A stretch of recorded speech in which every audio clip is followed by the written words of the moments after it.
Hello there, stranger. Welcome to my video. Today, I'm going to show you how I make my essay through a writing process. Now, first of all, what is a writing process? Well, simply, a writing process is a process of writing. This process could take steps or even just couple little steps that involve with, well, in this case or in this particular video, writing. So now that we figure out what are we going to do today, let's finally get on to it. Okay, first of all, in figuring out or in my writing process is to figure out what type of essay that I'm going to do or going to make or going to write. Well, there's three types of essays in this particular video, which is an opinion essay,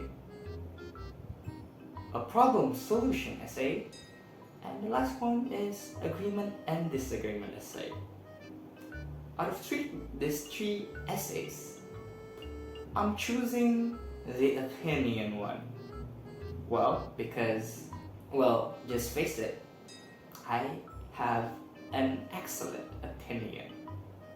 And I have a need to share that opinion. Bear with me. Okay, so now that you figure out what type of essay that you're going to create, let's move to the second one. What topic in that particular essay? This leads me to a journey of brainstorm.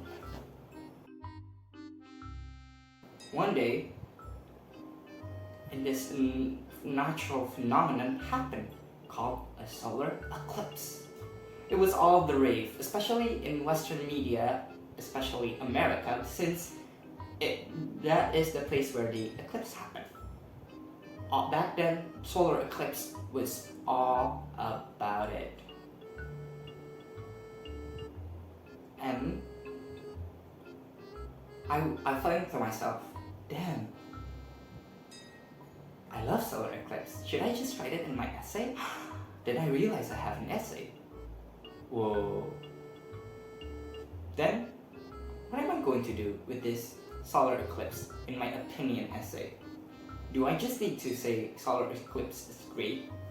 That's it? I move on. I think about it, I forget about it, and then another idea presents itself.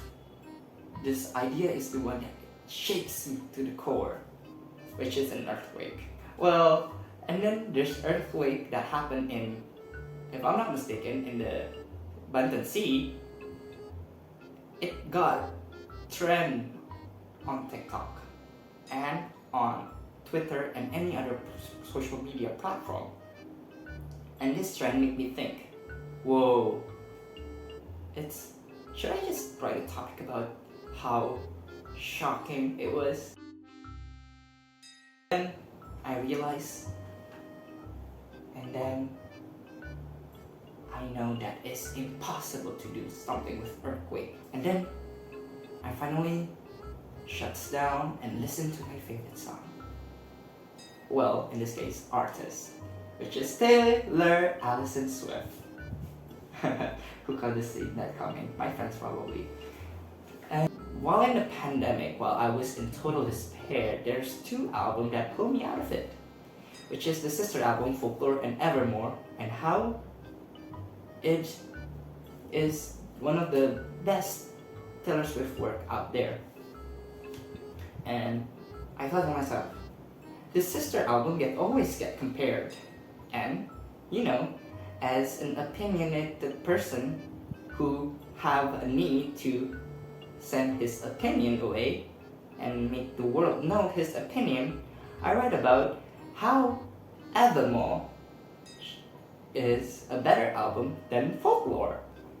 And then I began to write. But before we continue to the outlining process, we need first to known what are our thesis statement to determine our thesis statement. So, gentle viewers, you may ask, what is a thesis statement?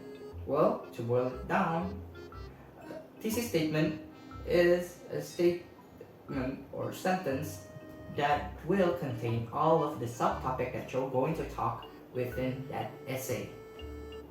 Yes, all of those subtopic boiled into one sentence, which gave the reader a blueprint or a map on what to expect on each paragraph. So, thesis statement is very essential in the writing process, and hence you need to write your thesis statement first before continuing to outline. For me, personally, I write my thesis statement on 3 subtopics. And these 3 subtopics will turn into 3 body paragraphs, and eventually I will going to conclude them in 1 paragraph. And then, after you finally determine your thesis statement, you can move on to the outlining.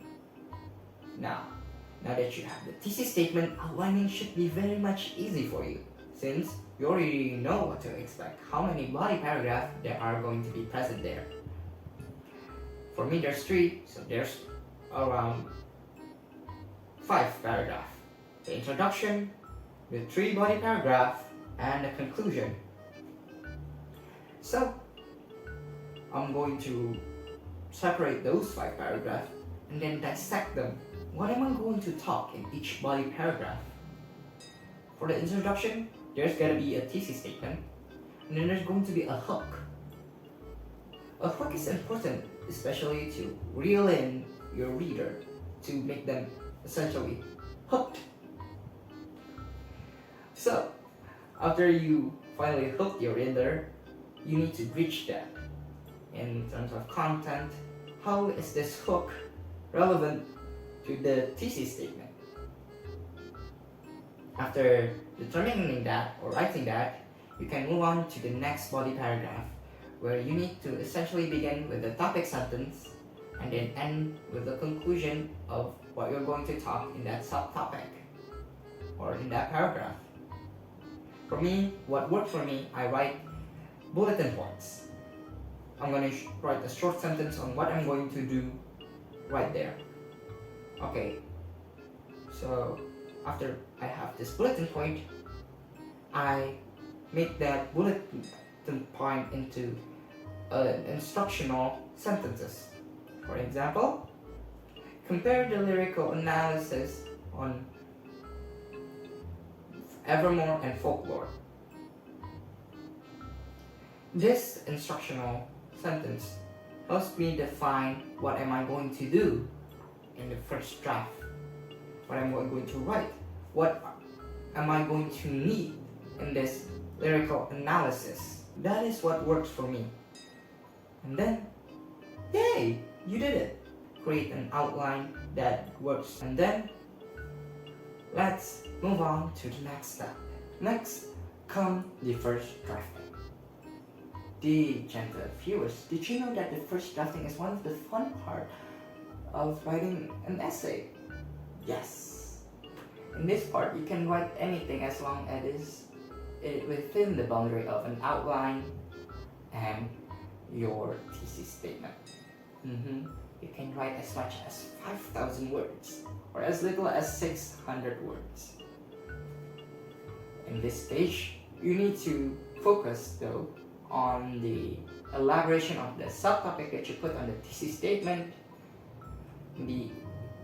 which is including and not exclusive to the topic sentence, the supporting sentence, the claim, and the supporting sentence, and the conclusion sentence. So, after writing this, you need to rinse and repeat with the other paragraph. In the first drafting, you mustn't forget to write a compelling and engaging first paragraph. Now, in this first paragraph is an introduction for reader to the rest of your body paragraph. So, you need first to hook in the reader first. You need to create a bold claim or just make a sentence that is somewhat controversial so that it grabs in the attention of that certain demographic. Now that lock in on that hook, they're gonna continue on reading the next sentence and the next paragraph and the next paragraph until the end. So, my viewers, that is the importance of writing a good introductory of the body paragraph. You need to be concise. You need to be elaborative in your claims. You need to have a supporting paragraph that supports your claim. For me, an opinion paragraph, you could go to find other sources to certify your opinion or claims. But in the realm of Taylor Swift songs and album, there is a very diverse opinion, and whose opinion is right? Well, mine. Since I write a topic where it's very subjective and it's very different from person to a person, I don't necessarily need a certified or study to solidify my claim. But I need to provide a thorough analysis on why one thing is better than another. That's why I need to do comparison and a further down process analysis. And then, yay, you did it. You finished your first draft. Then, a wise man once told me, once you finish your first draft, you must rest. And I agree wholeheartedly. This is one of my favorite process of writing. Sleeping. Yes, gentle viewer. Sleep or rest after your first draft. You cannot force yourself to reread all those first drafts. You're going to have a fatigue or you'll burn yourself. That's why you need to rest, and that's why this process is crucial for you. And then after resting and fast asleep, you woke up refreshed and ready to revise your paragraph and or essay. Finally, we arrive on our last steps, which is finalizing. This finalizing could happen in many different ways. You could revise your own sentences or your paragraph or your essays by your own self. You can enlist the help of AI like Grammarly or any other grammars program out there, and you could even enlist a friend of yours. For me, I personally love to enlist one of my good friends to help me out and revise my paragraph. Why do I do this? Because, well, I don't know what heaven she came from. She just blessed with this literature knowledge. This knowledge that is proven useful for my editing and for my finalizing my essays. If you cannot get this, a goddess of knowledge on essay writing, you could enlist the help of your teacher, your lecturer, and even your parents. Any of those options is viable. So after that, you can finally finalize your paragraph. After this, you are done. We are done. We're done writing an essay, we're done finalizing it, we're done revisioning it, and we've birthed something. We created something. And yeah, that's it. And there you have it, gentle viewers. We've concluded our travel and our journey in writing an essay. I hope this process is easy enough to follow and you gain something. you gain some tricks that work for me and perhaps work for you too.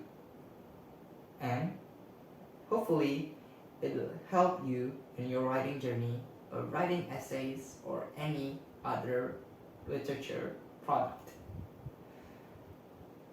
Well, there is it for me, from yours truly, Dave, and I hope to see you on another occasion, the gentle viewers. Goodbye.